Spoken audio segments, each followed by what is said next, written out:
दोस्तों नमस्ते। आज मैं आपको अपनी जिंदगी की वो सच्ची घटना सुनाने जा रही हूँ जो मैंने आज तक किसी को नहीं बताई, न मम्मी को, न पापा को, न अपनी सबसे अच्छी सहेली को। यह बात मेरे दिल में एक भारी पत्थर की तरह दबी हुई थी, अब और दब नहीं पा रही, इसलिए आप सबके सामने रख रही हूँ। कहानी लंबी है पर अंत तक सुनिएगा, शायद आपको भी कोई जवाब मिल जाए कि मैंने सही किया या गलत। मेरा नाम रिया है।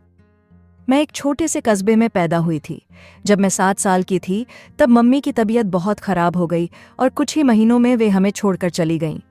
पापा अकेले हो गए। मैं छोटी थी, समझ नहीं आता था कि अब क्या होगा। 2 साल बाद पापा ने दूसरी शादी कर ली।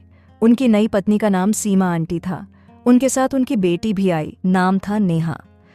नेहा मुझसे 4 साल बड़ी थी।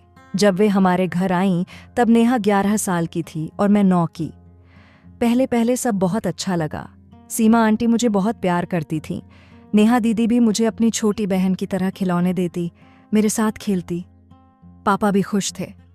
लगा कि हमारा घर फिर से पूरा हो गया, पर धीरे धीरे कुछ बातें बदलने लगीं। जब मैं 12वीं में पहुंची तब मेरी शक्ल सूरत में काफी बदलाव आया। मैं लंबी हो गई थी, चेहरा गोरा, आंखें हल्की हरी, बाल लंबे और घने। स्कूल में लड़के पीछे पड़ने लगे। घर में भी मैं जब दुपट्टा डालकर निकलती तो सीमा आंटी की नजरें कुछ अजीब सी हो जाती। नेहा दीदी पहले जैसी नहीं रहीं। वे अब मुझसे कम बात करतीं, मेरे कपड़ों पर, मेरे दोस्तों पर टिप्पणी करने लगीं।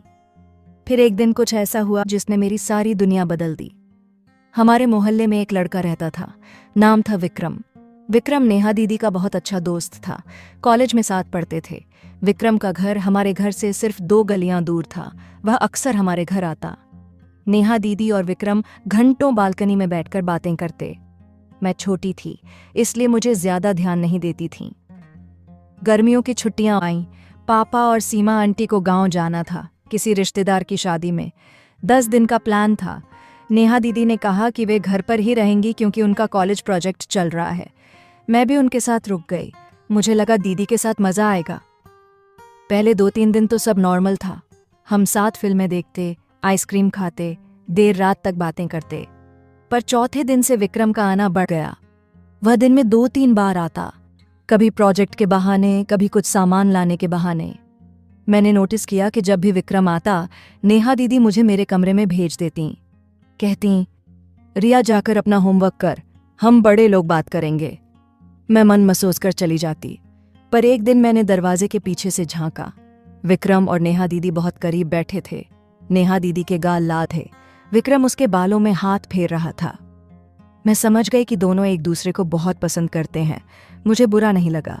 मुझे तो खुशी हुई कि दीदी को कोई इतना चाहता है। फिर एक शाम की बात है। बारिश हो रही थी, बिजली चली गई थी, पूरा घर अंधेरे में डूबा था। मैं अपने कमरे में मोमबत्ती जलाकर किताब पढ़ रही थी।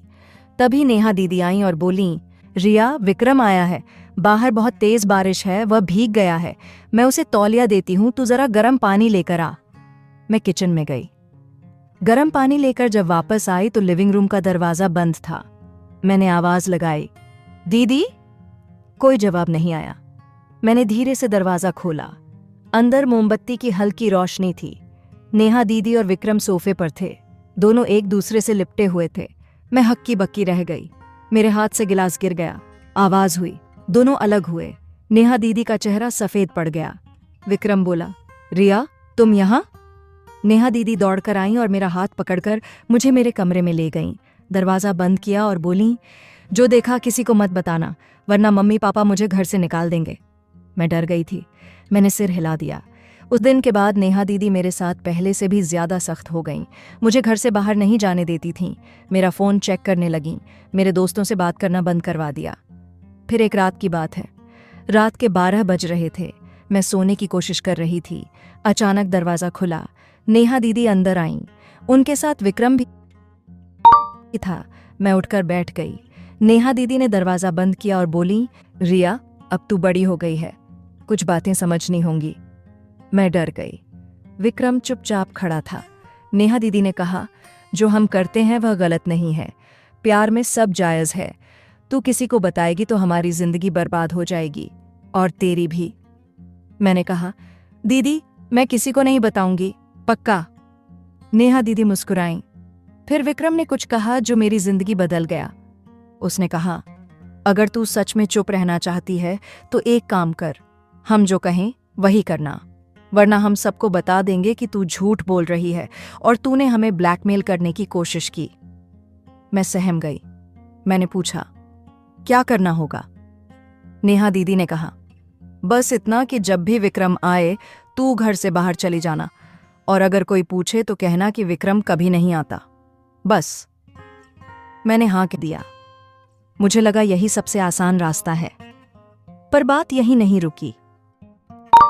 धीरे धीरे उनकी मांगें बढ़ती गईं। कभी मुझे अपने दोस्तों से झूठ बोलना पड़ता कि नेहा दीदी घर पर नहीं है। कभी रात को दरवाज़ा खोलना पड़ता जब विक्रम चुपके से आता। मैं एक गवाह बन गई थी उनके रिश्ते की। मैं उनकी ढाल बन गई थी। पापा मम्मी जब लौटे तो सब नॉर्मल लग रहा था। नेहा दीदी बाहर से वही प्यारी बड़ी बहन, पर अंदर से मुझे कैद कर चुकी थी। 2 साल बीत गए। मैं कॉलेज में पहुंच गई। अब मैं समझदार हो चुकी थी। मुझे लगने लगा कि जो हो रहा है वह गलत है। मैंने नेहा दीदी से कहा कि अब मैं यह सब नहीं करूंगी, मैं सच बता दूंगी। उस दिन नेहा दीदी का चेहरा देखते ही बनता था। उन्होंने मुझे अपने कमरे में बुलाया। विक्रम भी था। नेहा दीदी ने कहा, ठीक है, तू सच बोल दे, पर याद रख, अगर तू बोलेगी तो हम कहेंगे कि यह सब तेरी तरफ से था। तू विक्रम को फंसाना चाहती थी। तेरे पास कोई सबूत नहीं है। हमारे पास तेरे ढेरों मैसेज हैं जिसमें तू हमसे पैसे मांग रही है चुप रहने के लिए। मैं हक्की रह गई। मैंने कभी पैसे नहीं मांगे थे, पर उन्होंने मेरे फ़ोन से फर्जी मैसेज बनवा लिए थे, मेरे नाम से, मेरी फ़ोटो के साथ। मैं रोने लगी। विक्रम बोला, रिया, अब तू हमारी ज़िंदगी का हिस्सा है, चाहे तो साथ चल, चाहे तो बर्बाद हो जा। उस दिन मैंने फैसला कर लिया कि मैं चुप रहूंगी, पर अब और नहीं। फिर एक दिन मौका मिला। नेहा दीदी और विक्रम की शादी की बात पक्की हो गई। दोनों बहुत खुश थे। शादी से 1 हफ्ता पहले विक्रम ने मुझसे कहा, रिया, अब तू आज़ाद है, हम जा रहे हैं, तू जो चाहे कर। मैंने मुस्कुराकर कहा, हाँ भैया, बिल्कुल। पर अंदर से मैंने ठान लिया था कि अब खेल मेरी बारी है। शादी के दिन मैंने सीमा आंटी को बुलाया, अलग कमरे में। मैंने सारी सच्चाई बताई, सारे मैसेज दिखाए जो उन्होंने फर्जी बनाए थे, सारी रिकॉर्डिंग जो मैंने चुपके से पिछले 1 साल में की थी, नेहा दीदी और विक्रम की सारी बातें। सीमा आंटी पहले रोईं, फिर गुस्सा हुआ। शादी वाले दिन ही उन्होंने नेहा को घर से निकाल दिया। विक्रम की फैमिली को सब बता दिया। शादी टूट गई।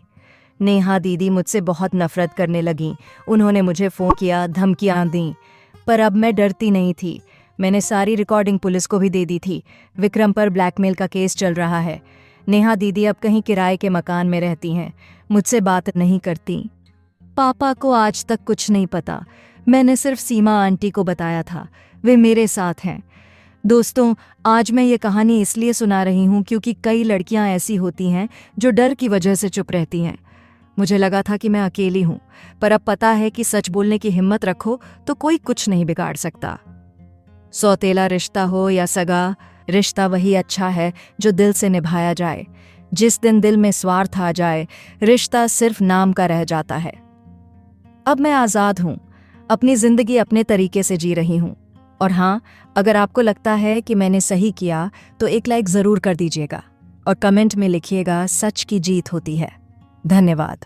आपकी रिया।